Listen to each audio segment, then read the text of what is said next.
علیکم ورحمۃ اللہ وبرکاتہ۔ الحمدللہ وکفی وسلام علی عبادہ الذین اصطفیٰ، اما بعد۔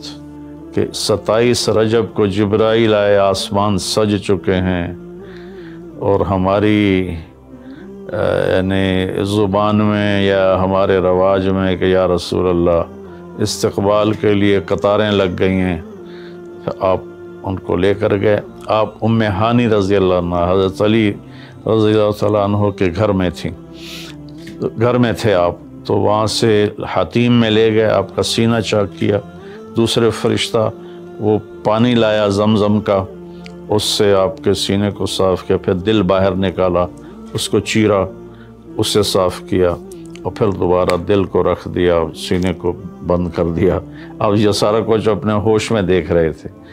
پھر وہاں سے براق پہ سوار ہوئے۔ براق گدھے سے بڑا قد، خچر سے چھوٹا قد والا ایک جانور تھا، جس پر آپ کو سوار کرایا گیا، اور وہ تھوڑا مستی کرنے لگا تو جبریل بولے تو یہ پتہ ہے تیرے اوپر کون سوار ہیں؟ تو اس کے ساتھ ہی وہ ایک دم سر نیچے کر گیا، اور پھر وہاں سے پرواز کی بیت المقدس، اور وہاں آپ نے 2 نفل پڑھے اور ان کو وہیں چھوڑ دیا، اس کو براق کو وہیں چھوڑ دیا۔ وہاں سے پھر سفر شروع ہوا اللہ کی طرف۔ پہلے آسمان پر پہنچے تو دروازہ کھلا تو آدم علیہ السلام نے استقبال کیا، گلے لگایا۔ پھر اس سے اوپر گئے تو عیسیٰ علیہ السلام، یحییٰ علیہ السلام، زکریا علیہ السلام نے استقبال کیا، اور سارے آسمان کے فرشتوں نے استقبال کیا۔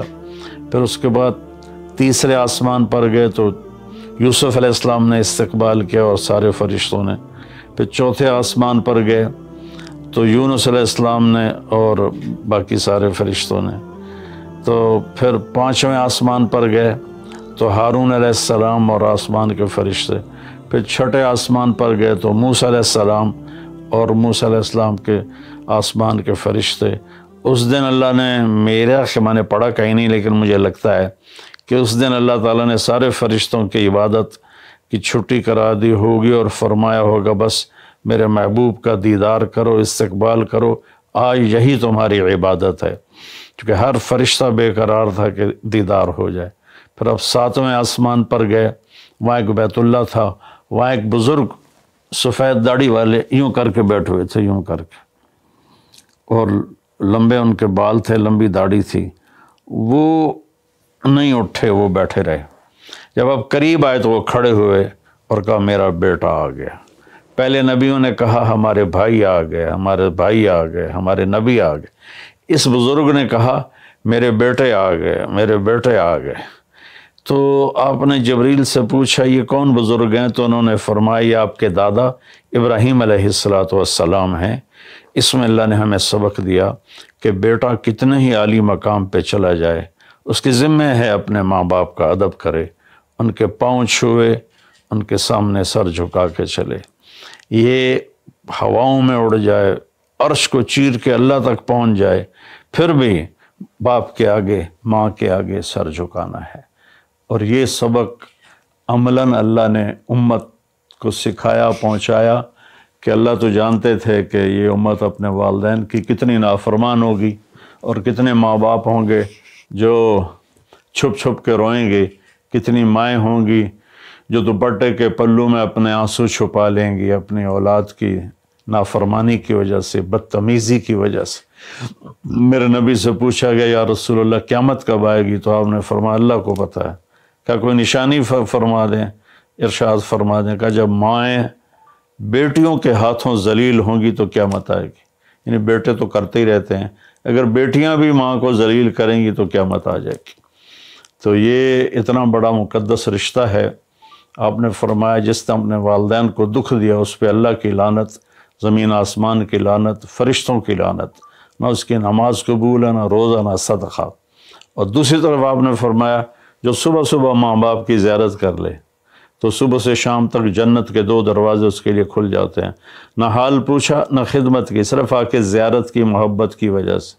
شام کو آ کے ان کی زیارت کی تو صبح تک جنت کے 2 دروازے اس کے لیے کھلے رہیں گے۔ پھر ان میں کوئی ایک فوت ہو جاتا ہے اور یہ اس ایک کی بھی ایسے تعداد کرتا ہے، زیارت کرتا ہے، ایک دروازہ کھلا رہے گا۔